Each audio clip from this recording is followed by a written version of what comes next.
আপনি সুস্থ আছেন বলে অভিনয় করছেন না, আপনি অভিনয় করছেন বলে সুস্থ আছেন। একদম খাঁটি কথা বলেছো, সঠিক কথা বলেছো। আমি অভিনয়টা করে যেতে পারছি বলে আমি এখনো সুস্থ আছি।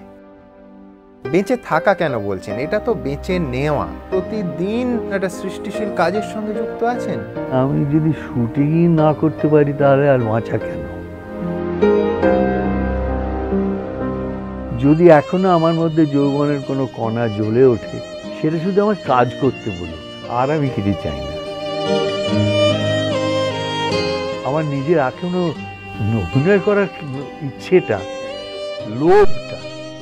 লোভ বলাই ভালো, আমি এখনো বড় লোভী এই অভিনয় করার ব্যাপারে।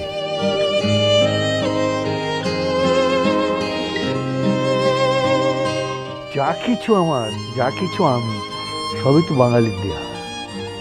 যাওয়ার দিন পর্যন্ত যেন এদের নমস্কার করে যেতে পারি।